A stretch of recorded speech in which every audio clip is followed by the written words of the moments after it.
Anita, how's your mental health? Questionable at all times. You know this. Yeah, how's the mental health of your children? Also a little bit tricky. Can I tell you my experience in trying to find therapists for myself and my kids, Mel? Yes, please. Okay, this is how it goes.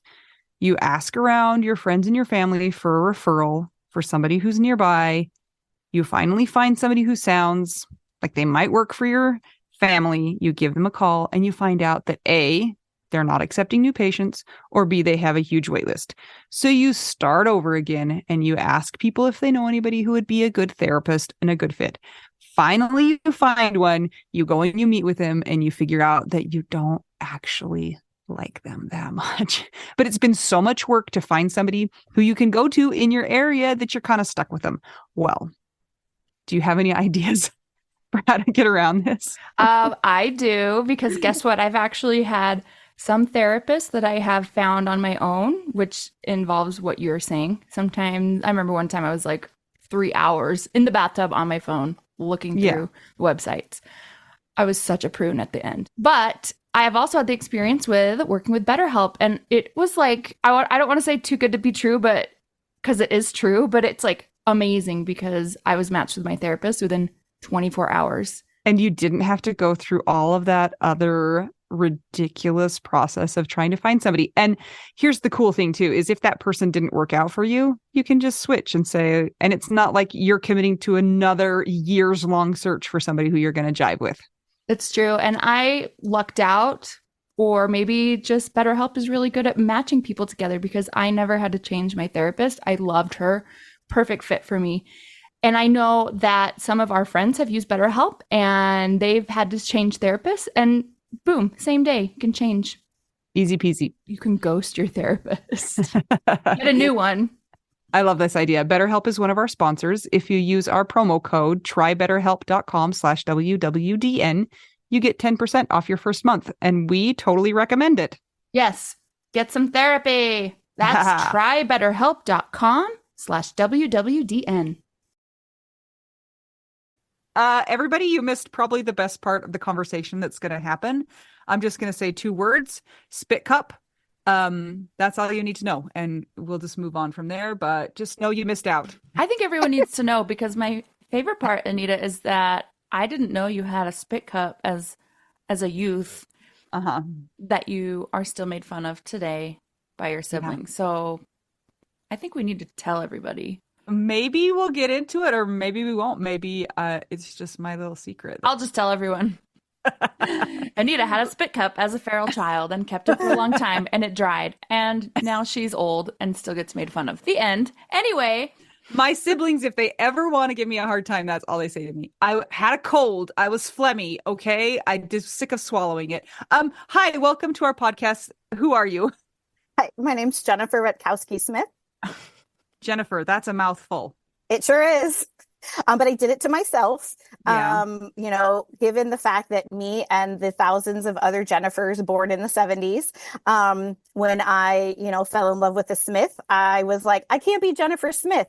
I've had this unique last name for 20 some years. I couldn't just give it up and be Jennifer Smith. Like, the idea Yeah. of it was just, I couldn't. And because my husband, he knew other Jeremy Smiths in our town and that. So I was just like, I'm going to hyphenate, because I didn't want to not take his name at all. But there's maybe some regrets regarding like my signature and filling out forms and things. And I don't know, sometimes it won't take the hyphen. Sometimes it's smushed all together, but it does help Yeah. identify junk mail. That's so. Do you remember those old Scantron sheets? Of course you do, Oh, because you said you were right. born in the 70s and you had Yeah. to fill out your bubble name. Like, you would have run out of space. They would have been like, I'm sorry. Well, that's just it. I had a really long name to start with. So 5 more letters was Yeah. like, oh, no big deal at this point. Well, lessons have been learned. Jennifer, where do you live? I live in Indiana. So Fort Wayne, the northeast corner. Is she our first Indiana Mel? We're Hoosiers. I know that doesn't make any sense. It doesn't. And there's like 1,000 stories for where Hoosier came from. what's one of them? One of them is that people would fight, and after the fight, if it was very violent, they'd pick an ear up that got knocked off in the fight and say, whose ear is this? I like that one. This is the most ridiculous, unhinged thing I've ever heard in my It's entire like life. the Mike Tyson version of how did Hoosier become a thing? Yes. Yes. Have you been there your whole life? I left for college was also in Indiana. I did an AmeriCorps program. So 9 months I lived in South Carolina. And then I also nannied for 6 months. And with one of the professors from my college, during his sabbatical, he took his triplets and his 18-month-old triplets and his 5-year-old to Germany, and I went with them.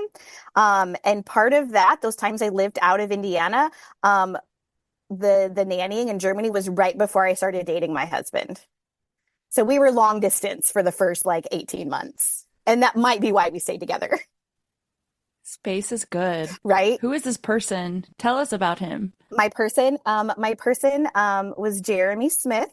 And so it's hard to describe him because he was just this bright, amazing human with the best sense of humor. And we met, I guess I'll start there. We met because we were counselors together at a camp for kids with cancer. And so we were counselors because we were both survivors.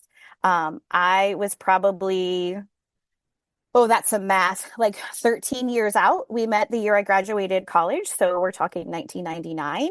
And Jeremy was 3 years out from a bone marrow transplant. He had leukemia. I didn't think much of our first meeting, but after some other time together, we're definitely not a love at first sight story. Well, on my side.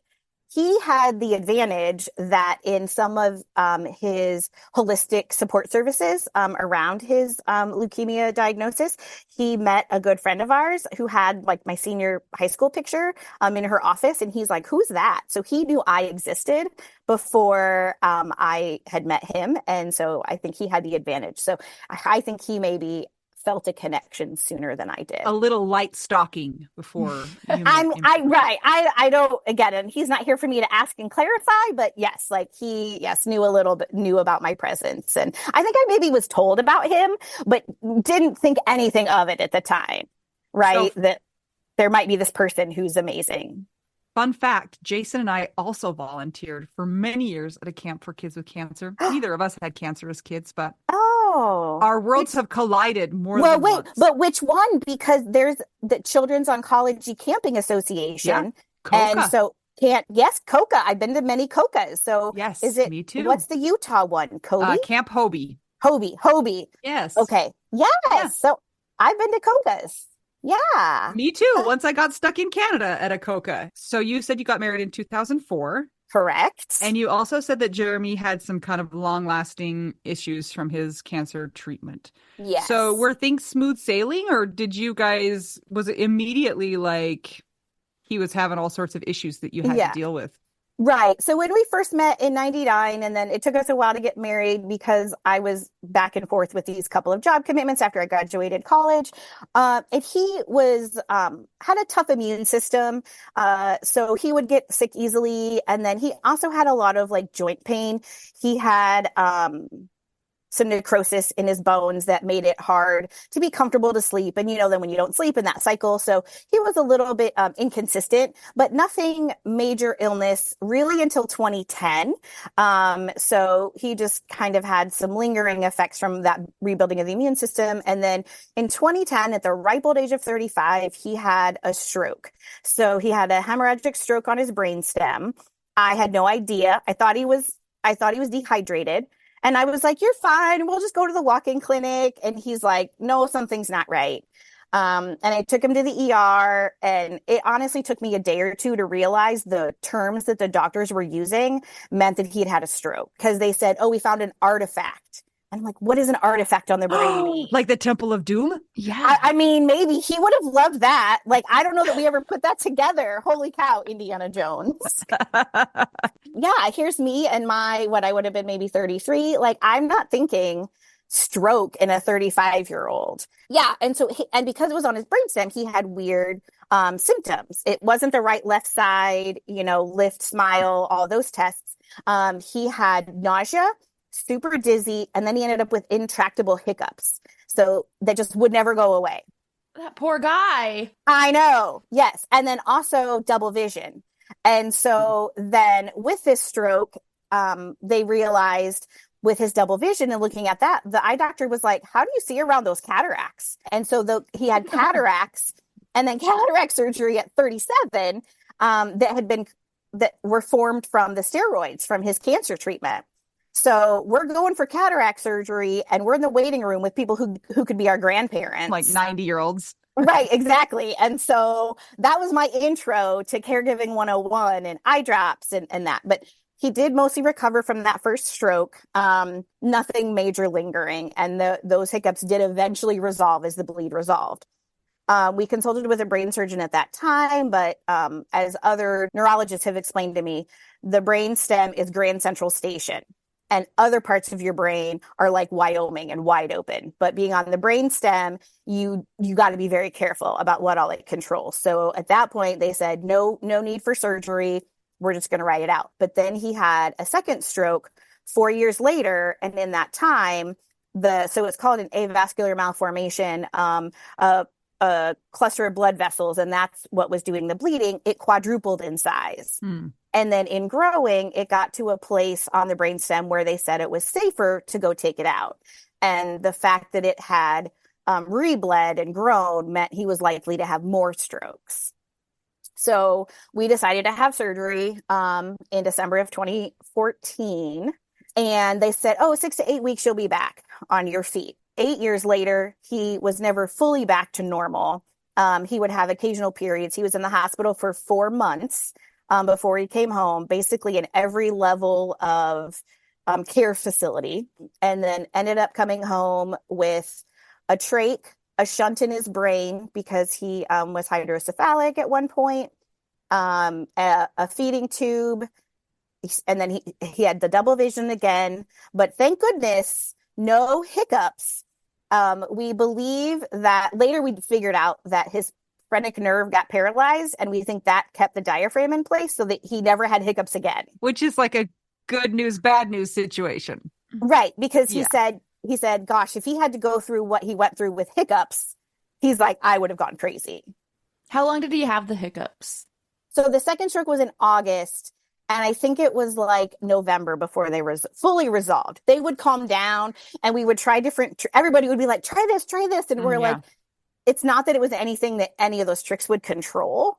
But we found that like slow chewing foods like Nutella on a croissant was his favorite. Oh, sure. That's so made up. You guys just made that up because that's what he wanted to eat. Right. He was like, I want a Nutella sandwich, and that would calm the hiccups for a minute. And so, okay, fine. I'll give you, that for some more relief, because he had to like time it just right to fall asleep. Because otherwise, like if his sleeping medicine and other things didn't calm down at the right spot, and he was just miserable before then. Okay. I know we're really stuck on the hiccups, but this is a new one. Okay. You know how there's like cute and dainty hiccups like Disney princesses have? Yeah. I have the opposite of that. I sound like a goat who's being strangled when I have the hiccups, and it hurts. Were the cute dainty hiccups, or were they the ones where you worry that like your diaphragm is going to come out of your body? Well, so it was a little bit of a combination, right? Because they weren't necessarily giant hiccups, but it was enough of that repetitive motion that like his chest hurt. He like was in pain from just that constant, those little like nonstop. I mean, can you imagine that? Mostly 24/7. They weren't big hiccups, but just that repetition, he hurt pretty bad. Yeah. So, not fun, for him. So, but so that was a saving grace of one thing that didn't go wrong, I guess I would say, with the brain surgery. And so he did come home, and so then because we messed with the brainstem, and the autonomic nervous system, he ended up with orthostatic hypotension, where his body didn't know how to regulate his blood pressure. So he would pass out, and looking like fainting, almost like seizures. And so I got to learn what my husband's pass out face looked like. And he could also then eventually see the signs, so that we would keep him upright and not falling and that kind of thing. So, and it took a lot of medication adjustments. But those were things that lingered in some way, shape, or form for then 8 years until eventually he was done with his body and his body failed him. This is so many physical ailments and bodies decaying and lots of caretaking on your half and lots of him trying to survive on his half, and it's a whole lot. How was his mental health during that time?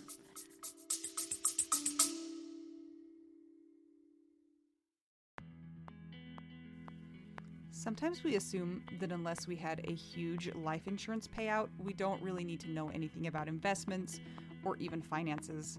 But guess what? A little knowledge of finances is critical for all of us. Maybe your partner was in charge of that stuff, and now you find yourself making all the decisions. Maybe you're mad about that. Maybe I am. Nicole from the He's Gone But the Money's Not podcast is here to help. She tackles financial literacy by telling the stories of women and widows and finance experts, and shares the lessons they've learned as certified financial planners. Whether you know a lot and feel confident in your financial decisions or feel unsure about all of that stuff, there is more to learn. Listen and subscribe to the He's Gone But the Money's Not podcast on all podcast platforms. This ad was paid for by Rock House Financial, an SEC registered investment advisor.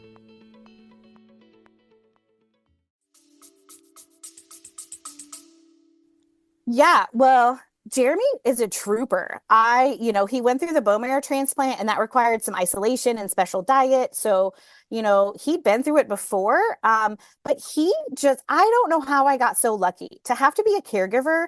He had the best personality.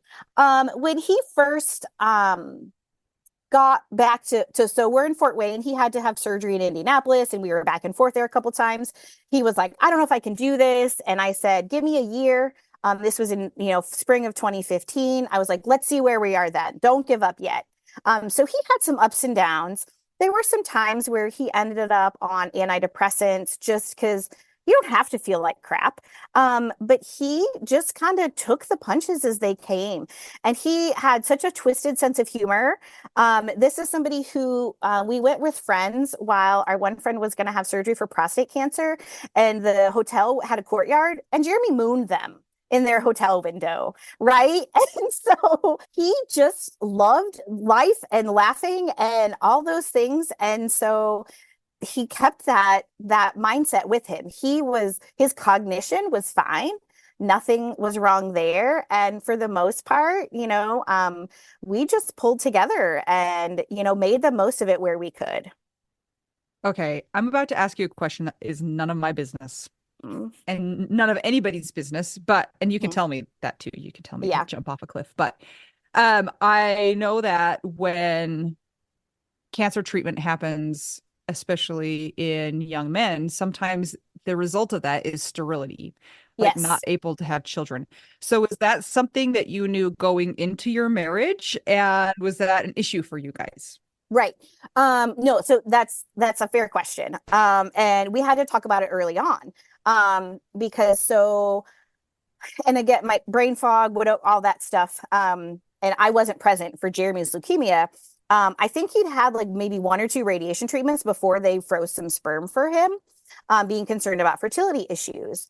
And so relatively early into our dating, we had the discussion about that. I was 9 with my diagnosis. Jeremy, was an older teenager. And so between the two of us, we kind of decided, because we had to figure out if we were going to continue to pay for the storage. And we decided not to, because we just weren't sure if it had been radiated and had any effects combined with my biology. So we kind of decided that we would not have our own biological children, because I would have wanted it to be me and Jeremy.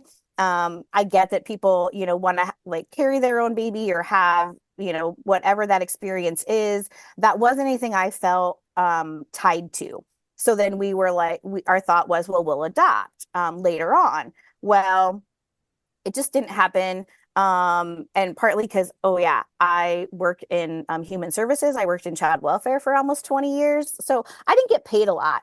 And so we were living on a single salary. Jeremy, this was genius me, qualified for disability, but only supplemental income, not his own disability because he didn't pay into the system.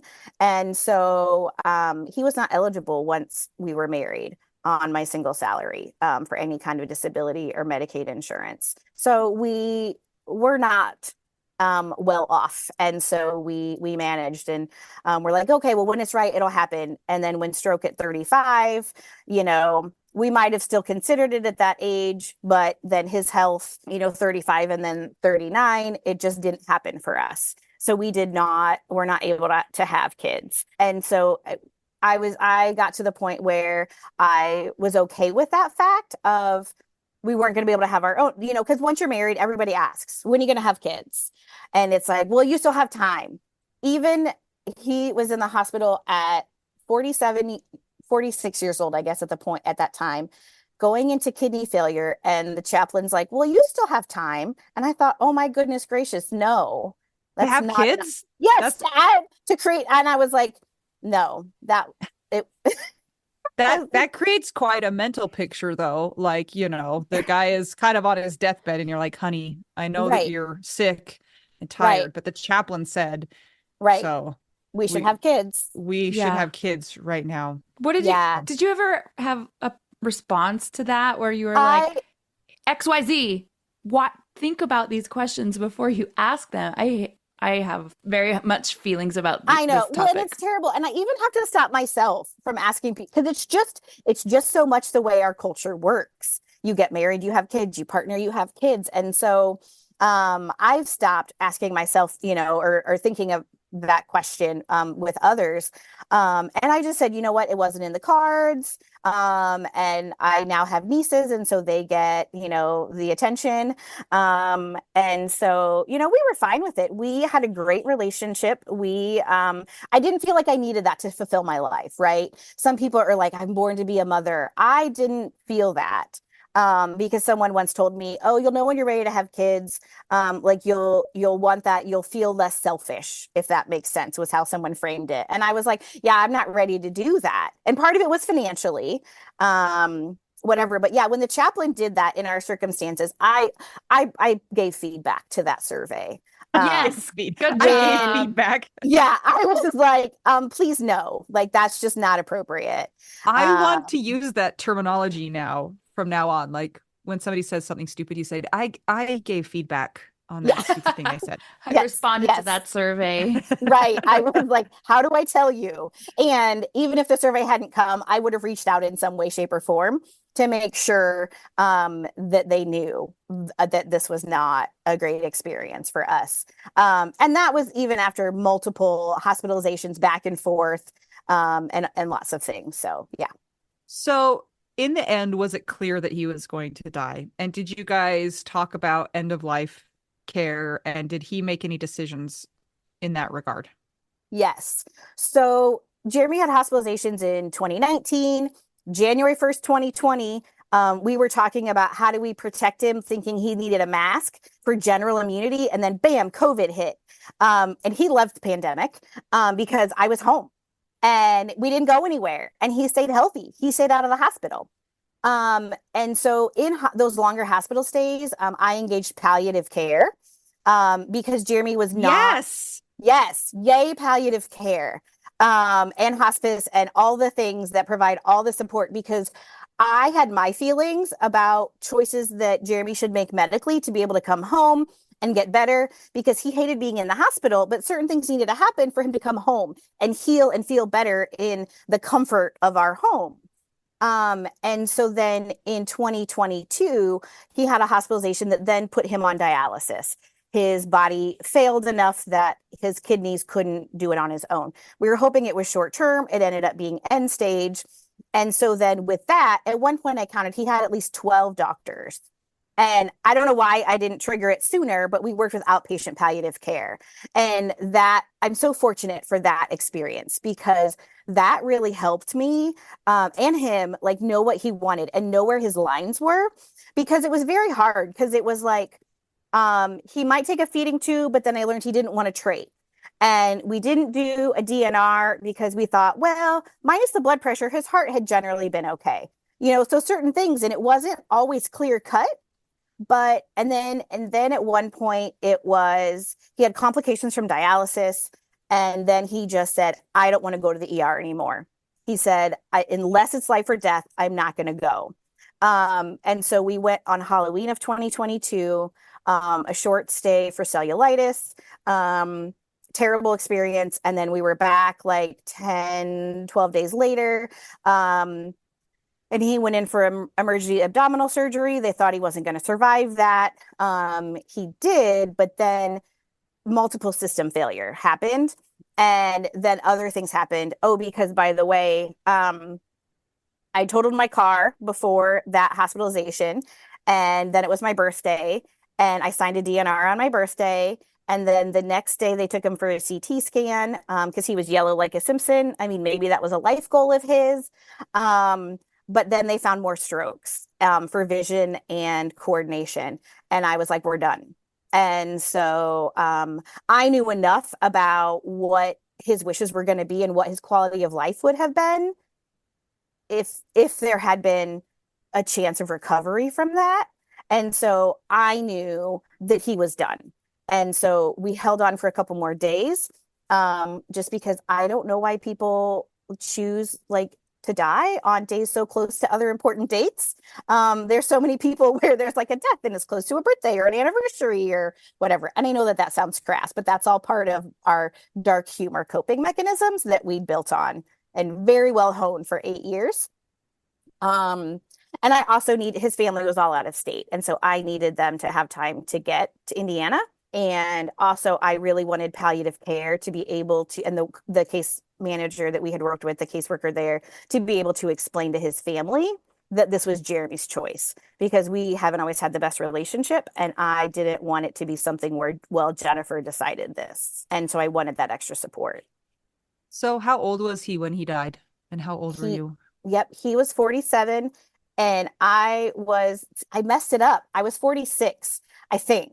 But I don't know because I got all kinds of confused. Still unclear. Jeremy would always age me when he had a birthday. And so I'm like, crap, how old was I? I was somewhere between 40 and 50 is where we're going to land.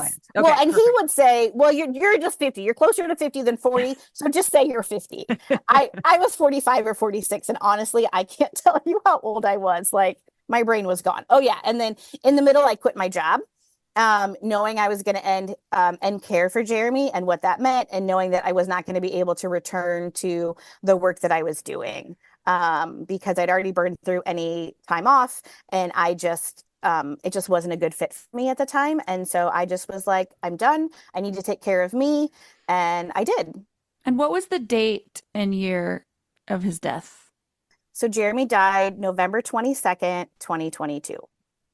That's a great day to die. Yeah, that's Thanksgiving. Not gonna lie, I did kind of think of the date. Yeah, 11/22/22, and 2 days before Thanksgiving. Yeah, good numerology there. Okay. Yeah. Wow. Yeah. Yes. And it's important, yeah, because then it comes in with my signs as well that I've had since he died.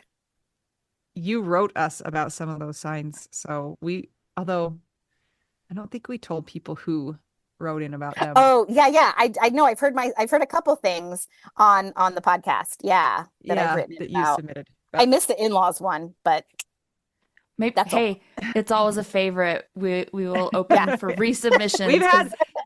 We had a lot of people write about it after, like, oh yeah, I forgot to tell you mine too. Mm-hmm. That will be a series, I predict. Okay.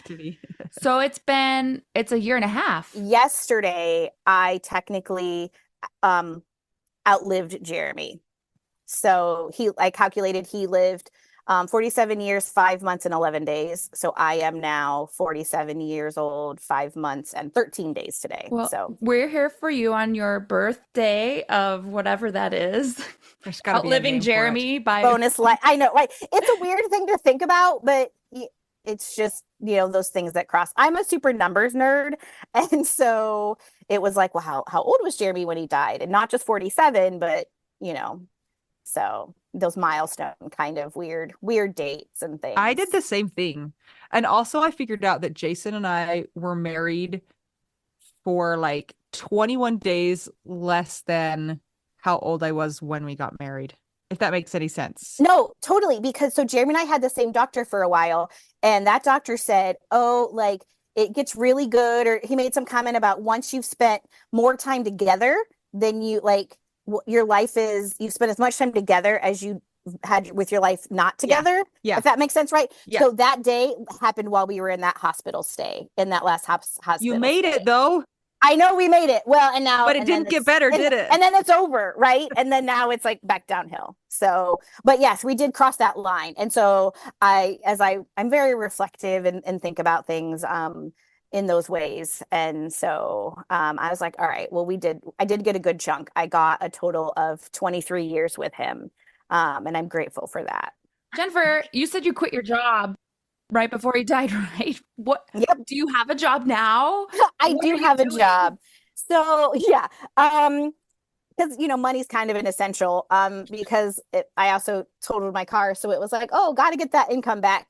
Yeah, I had worked in child welfare for almost 20 years, and then I worked for a shelter. It just wasn't a good work-life balance, so I'd already been looking for something that maybe had flexibility. And actually, I am working for on a joint position between our city and our United Way, and I'm working on implementing a strategic plan to address housing and homelessness community-wide. So you're doing the good work. Yeah, you are like a social worker, my friend. Yeah, like I'm not officially, like I can't call myself a social worker. Like not like with a degree in clinically, but right. Yes, doing but it. Yes, she's a worker of the socials. Yes. She's got the TMU degree of social work. What's the TMU? You're at tmu.com. Oh, yes. My friend who lives in Carmel told me this. The Super Bowl commercial for that app, Temu, whatever, they said it's pronounced Temu.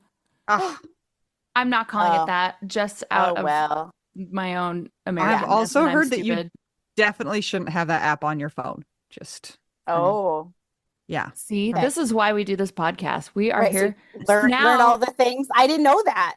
I just did my first Shein order, and so we're still doing the work of the socials. Yeah, helping the world now. My undergrad wasn't necessarily work of the socials, but this is the other part of the story maybe that I left out earlier is so Jeremy's second stroke happened to be in the 24 hours between my first two grad school classes. So not only did Jeremy have a second stroke and brain surgery and hospitalization for 4 months, but I was going to grad school and working full time. So I have a master's of public management with a focus in public policy. So that supplements my professional training to be kind of, I feel like signs, like Jeremy brought me to this place. And this has been the right position for me to fill. And then if I can kind of reference back to the sign situation. Please. So knowing that Jeremy, his health was failing and he had written a bucket list of things that he wanted to do for himself while he was alive, while he was healthy enough, he is a huge Larry Bird fan and Celtics fan. And so Larry Bird is from French Lick, Indiana. And so we went down there and we spent a weekend or I don't know, a few days. Did you say French Lick? Correct. French Lick, Indiana. What? Wait. What is a French Lick? I don't know if I want to know. I have no idea, right? It sounds dirty, but they've got like spring water there. And so it's this big resort town. They've got like golfers and there's this super fancy hotel where we tried to stay, which was not ideal for needing really an accessible room. He had a CPAP and we took oxygen and I was like, use the ironing board for this and like upside down wastebasket for something else to make it conducive for Jeremy to be able to sleep. Like I worked really hard to like help him have the best life possible. Memories just brought up, we went to a hot air balloon thing and I pushed his wheelchair through the mud because I didn't know any better. And I was like, we're going to do these things, right? But so this town called French Lick is where Larry Bird played high school. And so we saw his childhood home. We went to this museum. He was so happy. And I was so glad that I was able to make that happen for him before he died. And that like I took a leave of absence from my job. Guys, I'm sorry, I just can't get past the French lick. Like, how does this become a name? Like, what's a French lick versus a Mexican lick? Czechoslovakian lick. Slovak lick. That's what. Slovak lick. Oh, yeah. I don't know. I've lived in Indiana, so it's just kind of it's normal. It's just a known place that people go, and it's got this like resort place with like $200 massages. And is somebody licking the French person, or is the French person licking something else? I wasn't really worried about that when I was there. She's like, Mel and Anita, you keep getting stuck on the stupidest things. Hey, everyone, also my brain cannot follow so many things because I am broken widow brain, but French lick stands out. And what's so funny is we interviewed someone last week, and maybe by the time this episode comes out, this will have been made known on the air. Her husband's last name, what was it, Anita? Oh, it was something. It wasn't Jock Lick, because like that was Sweat Lick. Sweat Lick. Oh, there is a theme of licks going on. And I'm really traumatized. I just need to know if when I upload this episode, I have to check the explicit box. But if anyone wants to know about French lick, Anita, there is a huge circus diorama. And that's all you need to know. And I think you should go there. That's at the French Lick Museum. Did you just Google and find this? Yeah, because I'm like, I'm so confused by this. Okay. Back on track. You are a really good wife. You took him to French lick. Super happy. I took him to French lick. Did you French lick him? No, that's okay. There was still time. That's definitely. Yeah. I'm sorry. He just had kidney failure. Yeah, he went to we had to arrange dialysis on this trip. And anyway, it was a whole process, but I was able to make that bucket list thing come true. All of those other things were like see the Grand Canyon, drive Route 66, like all these things that took a long time. And I was like, I don't have the PTO for this. But anyway, so now I'm in this new job, I think is where we kind of started with this. And so that's what it's about. So Larry Bird's number was 33. And so in my new job, my phone extension is 33. Ooh. And when I realized that, I was like, oh my gosh, I was like, Jeremy's telling me I'm in the right place. I'll send you guys an email back to French Lick, Mel, just so that you can get some closure on this. Wait. I'm going to be in there in July in Carmel. Is it nearby Carmel? Because I must go to there. It might be 2 to 3 hours away. Oh, that's easy. Utah, everything's 10 hours away. So. Oh, yeah. Yeah. That's no biggie. It's like Europe. Send me an email. I'll go with you. I'll be your tour guide. Okay. But can we lick things? Is there a French lick ice cream store? I'm sorry. Oh my gosh. Yes. No, I have a shirt. It says French Licks.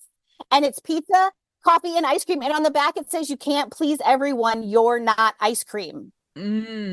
Guys, I'm sorry. We need to visit French Lick, Anita, and have a Widow We Do Now hang in French Lick. That's Fine. It. Nobody needs to come to Utah. We need to go there. Everyone must. That's going to be our gathering of the second coming of widows, French Lick, Indiana. Okay. Sorry, I will continue. I'm sorry that I can't get past this. No, that's okay. I will see you there. My parents, this makes them sound fancy. They're not bougie like normal, but they have a Porsche, and French Lick has hosted a Porsche tour thing that's countrywide and stuff. And my parents won awards there. So anyway, so French Lick is this whole thing in Indiana. Okay, but so another connection to my job, and this is just mind blowing. Our new CEO, who started a week before me, I asked for an extra week because they wanted the position to start January 3rd. And I was like, oh, I just lost my husband. I don't know what holidays are going to be. Like, can I have an extra week? They said, sure, no problem. So the CEO starts a week before me. And then in conversations, he was the school superintendent at French Lick. And fast forward, he gave me a signed piece of basketball court that Larry Bird played on. And I was like, holy cow, full circle. Like, I am Did he know that you were obsessed, or that Jeremy was obsessed? He learned the story, but that's what I'm saying. He started the United Way 1 week before I did. Wow. And so like just in learning about each other and his stuff in French Lick, and I told him about our story and all of that. And so I was like, I marched into his office and I was like, what's this? I knew exactly what it was, but I was like, why did you give this to me? And he said, well, your story resonated with me. And he was there when they had to update the floor, and he had these signed pieces and just wanted me to have it.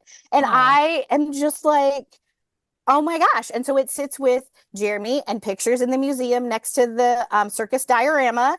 And then, so then in part of my widowhood journey is that I have been working on Jeremy's bucket list and then kind of my own bucket list of sorts. And so one of Jeremy's wish list was to see his sports teams at home. So he wanted to go to a Celtics home game. So I did that last October, and I brought Jeremy with me in more ways than one. I was going to ask about this. I was going to say, Okay. what is special about when you go do something to honor Jeremy? What do you take with you that some Yes. people might think is weird? Oh, hey, I just found something for my last trip that I thought I forgot. I take these guys. Now, I love you need to narrate what we're seeing. Yes. Everybody, we see. What did you do? Did you print out some pictures of him and blow up his head and he's on It's big popsicle sticks? Yeah, it's on Etsy. And then this is my favorite one. This is like the true You have a lot of them. Yes. So this is my true Jeremy smile. Aw. And so, right, this is like really Jeremy and like kind of captures his spirit, right? Yeah. And then this is because, so with Jeremy's double vision, he favored one eye, and we would try to take pictures. I would try to do selfies, and he'd have like one eye closed and look kind of drunk.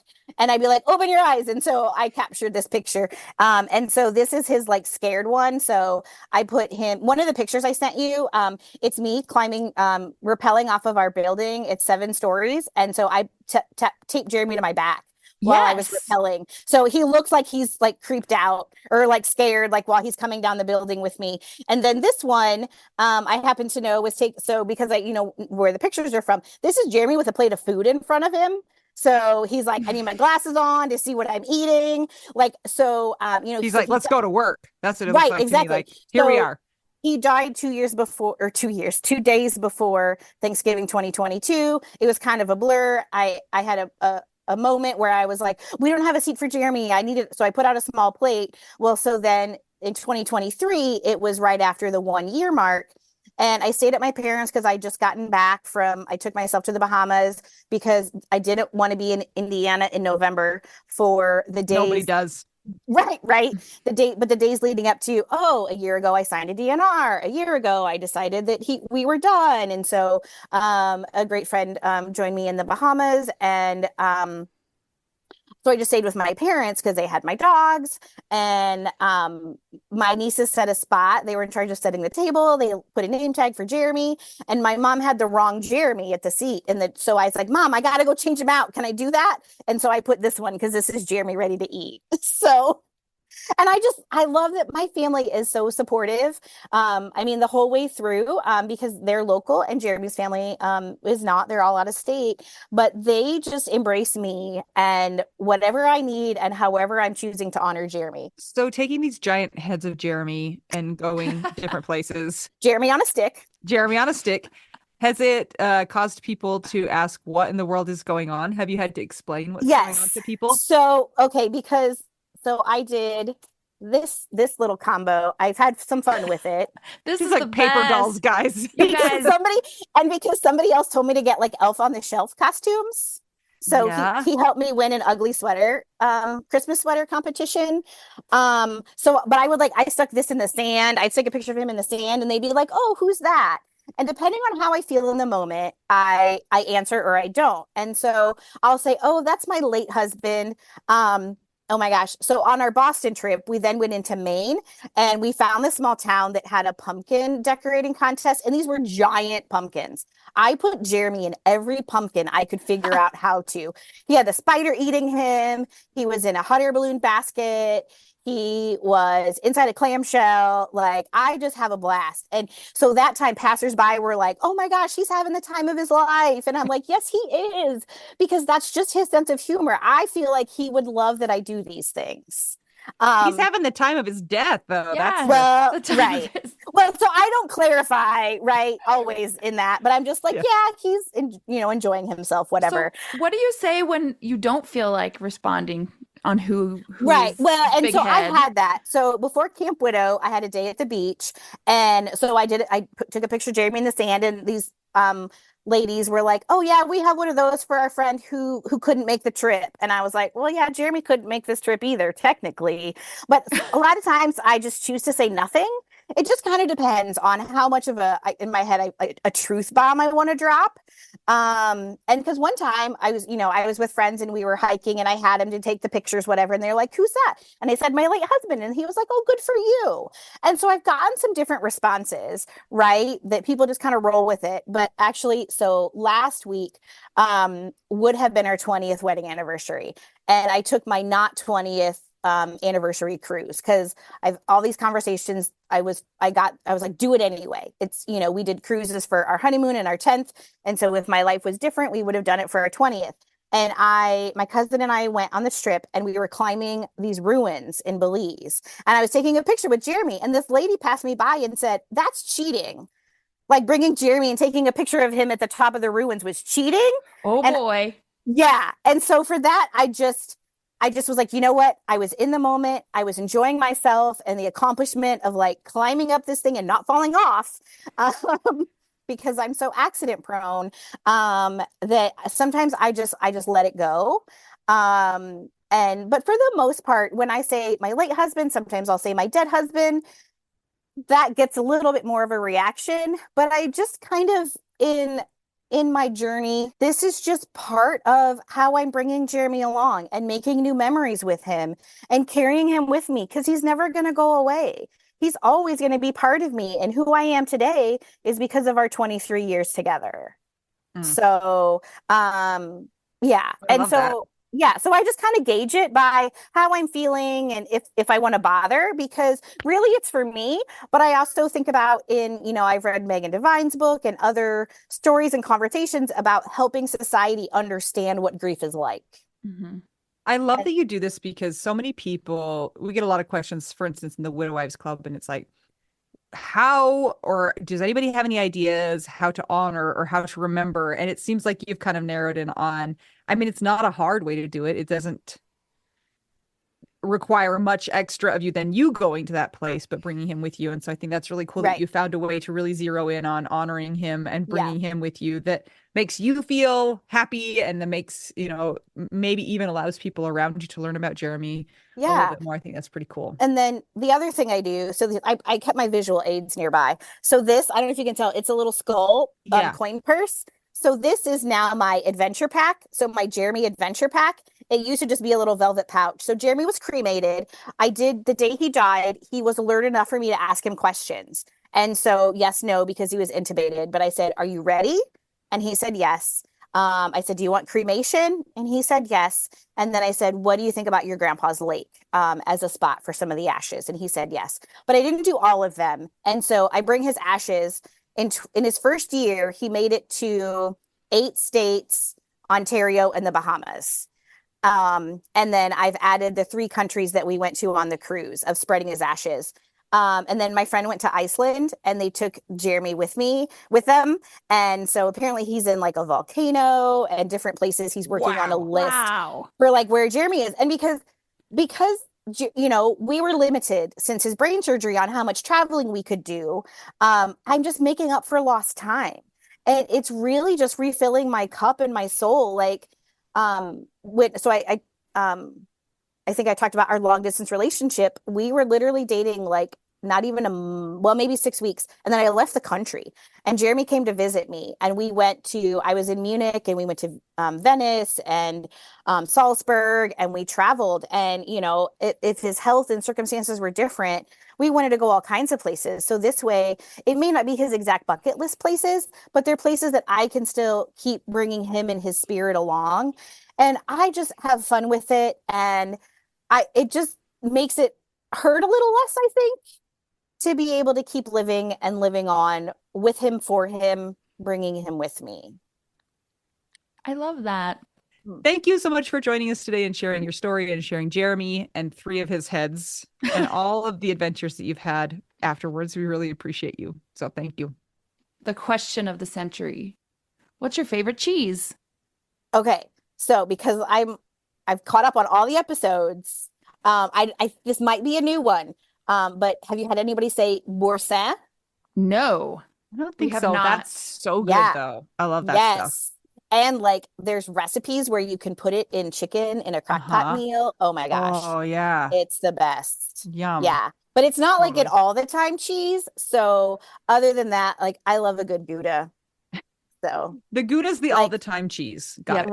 okay. Well, it's still yeah. So You've like, yes. yeah, your formal cheese and your Right. everyday cheese. Right. Yes. You know, Yes. just in case you have to pick and can't have it all the time. And now it's just me. So having cheese for one has to be It's kind of an expensive thing because it's hard to get through a whole thing yeah. of cheese. I Hence To be the honest. widow we do now meet up in French Lick with a cheese Oh, tasting party. they do You have a should have winery, cheese. although I'm not sure it's of the best quality. So Mm. Yeah. I don't know if I trust anything from that place. Well, anyway, yeah. thank you everybody for joining us today on this episode. We hope it's been exciting and you've learned something new about something, even if it was just something ridiculous. If you want to keep the podcast going, will you check out our Patreon? It's patreon.com/WWDN. If you'd like to buy us tacos, go to buymeacoffee.com/widowwedonoww. And we always appreciate a nice rating and review on Apple Podcasts or Spotify. Until we get to talk to you again, I'm Anita. I'm Mel. And I'm Jennifer. And we are just two young widows and one worker of social. And we're all just trying to figure out widow We do now.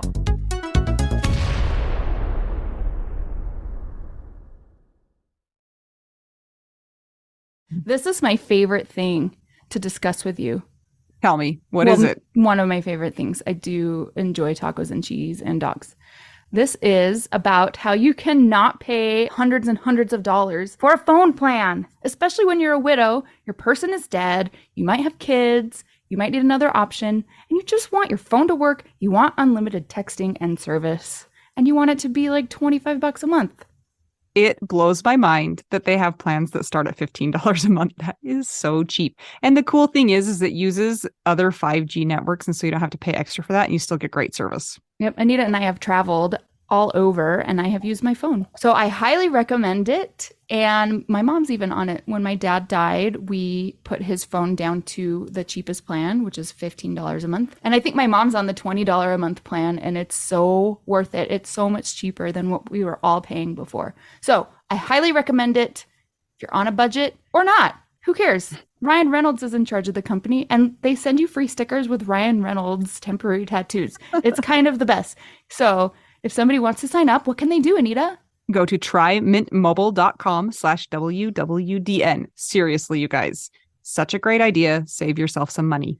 And if you're worried about losing data or having any changes with your phone, not going to happen. They walk you through it. Everything's fine. It's the easiest process of all time. Again, that's trymintmobile.com/WWDN.